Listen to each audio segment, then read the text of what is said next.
Hey guys, this is Sandy. I'm a licensed realtor here in the Central Florida area. Today I want to do a video for you on HOA rules. What can the HOA do or not do? What does it mean for a home to be in an HOA?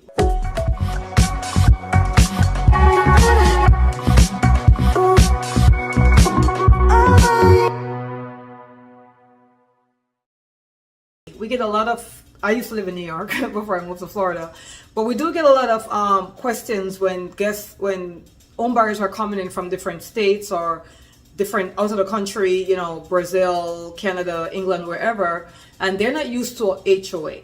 So first, the HOA means Homeowners Association. So a homeowners association is in a development where when the builder was building the development, they decided we want this development to be governed by a HOA and by HOA rules and regulation. So the builder would have written up, they go to an attorney and they're going to get all these things written up, the covenants of the HOA, what the HOA stands for, what are the rules of the homes, can they be painted, not painted, and all that kind of stuff. That's what a HOA is. And in an HOA, you're going to have a monthly payment. And if it's a gated community, the monthly payment will be more. If it's not gated, probably less. The more amenities the development offers, the higher the HOA fee will be. But let's jump into some questions that we get asked a lot when it comes to HOA. One of the first questions I'm gonna go over is, if I'm behind on my HOA payments, does the HOA have a right not to approve my architectural review or my architectural design of what I want to do to my home?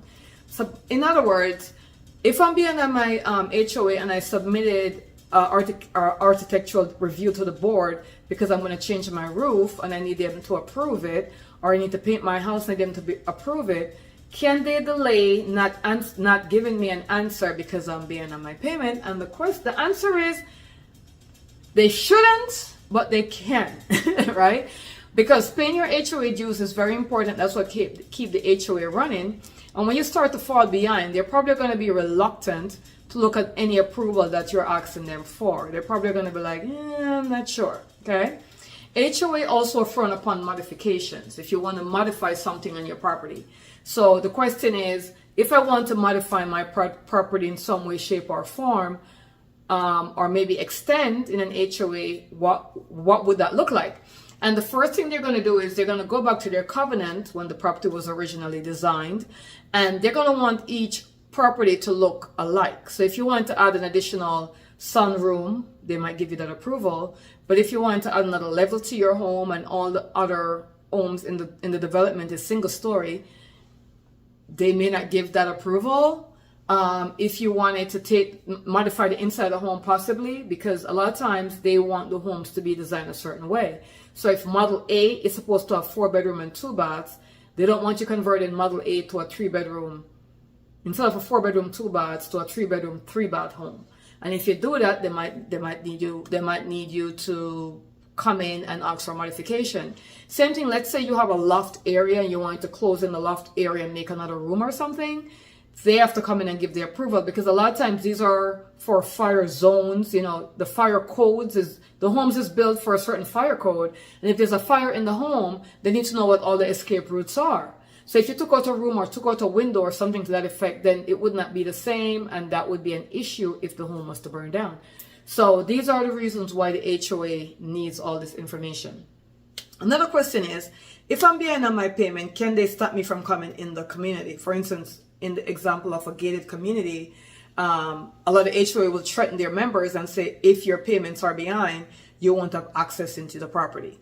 Of course, they could say that they're the HOA and they govern that. So they're going to have precedence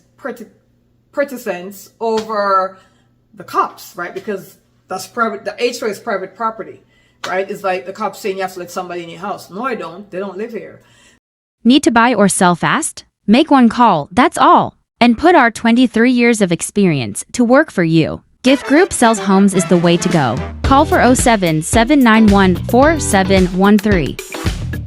So that's another thing to consider, is they can say that and they have the jurisdiction to do it, to like change the code or whatever it is, or block your code from coming inside if if you're behind on your dues. Another question maybe it's a pet friendly community and they allow dogs, or maybe they allow certain dogs or certain breeds up to a certain weight limit. And what if somebody wanted to change that, right? How can the HOA change their pet restrictions rules based upon the fact that some owners may want to change it? Well, first I'm going to say that when it comes to service animals, the HOA has to allow service animals, even if it doesn't meet up with what their requirements are. So if their requirements are, we don't allow pets over 30 pounds, and there's a service animal that's over 30 pounds, they cannot deny entrance to that service animal. But if it's regular animals and they're like, the residents are like, you know what, this is old, we want to be able to bring pets up to 50 pounds. Well, that's going to include the board being involved. They're going to have to have a general election. The residents will have a say, and that's how they could change their rules. So nobody could just change the rule of a HOA just because they feel like it. That's a very good question.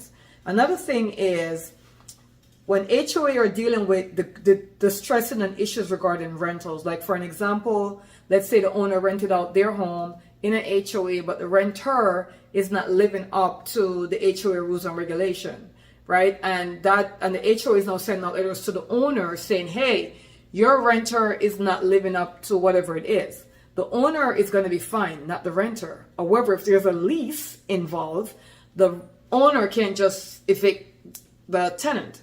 There's some situations where if the lease is set up where if you break the HOA rules, then you obviously will be evicted because you have got to follow the HOA rules that governs the home you're renting. Then in that situation, they can evict. So a lot of times HOAs will ask for a copy of your lease, especially in gated communities, so they could see what is in the lease and make sure the tenant knows this particular property is governed by these HOA rules. And if you don't follow them, that constitutes you violating the lease, and we could terminate your lease. So that's super, super important. A lot of people don't realize that. So if you're renting a property in an HOA, you got to make sure your tenants is following what they're supposed to do, because if they're fined, the HOA is not going to find the tenant, they're going to find the owner. And once the owner is fined, it's going to be hard for you to, the tenant's going to be like, well, I'm paying you my rent, or whatever it is. So you want to make sure that in your lease, you put that by you renting this home, you understand that this home is governed by these HOA rules. You need to give them a copy of the HOA rules, and you need to give them a certain amount of time to read and understand it. So I would say 3 to 5 days. There's no set rules on when renters should read the HOA rules, but I would give them 3 to 5 days to understand the rules they're signing up for. And I would make sure I go to an attorney and make sure the attorney make the HOA rules a part of the lease. That way they know for sure if the garbage can is left out for a longer period of time, or Christmas decorations are put up too soon, or there's loud music, or whatever it is that's against the HOA rules, the tenant needs to understand that. HOAs are very strict and they have a lot of power, especially in Florida. So they could put a lien on your property even if you have a mortgage on it, believe it or not. And they will have precedence over the lender. Obviously, the mortgage lender would not allow them to do it. Would not allow them to foreclose on it. They would pay the HOA dues. But that's how important these are. So if you live in an HOA community, it's very important for you to understand what are the rules, what are the regulations. More than likely, you will not be able to break the rules. You can't just say, all the homes in here are painted pink and brown, I want to paint mine red, because they're going to fine you. And some HOA will fine you day by day. So they will fine you initially, and then they'll say, for every day the house remains red, you're going to pay this amount daily. And you don't want that to get into that, because the HOA have their own attorney, which are big dog attorneys, and you're a single homeowner. You don't want to be fighting that game.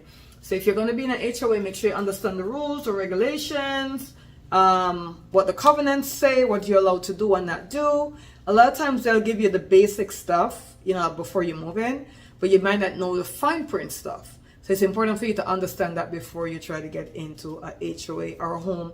I will say homes that are in HOAs are normally better kept, because the HOA makes sure that these are, the homes are being kept nicely.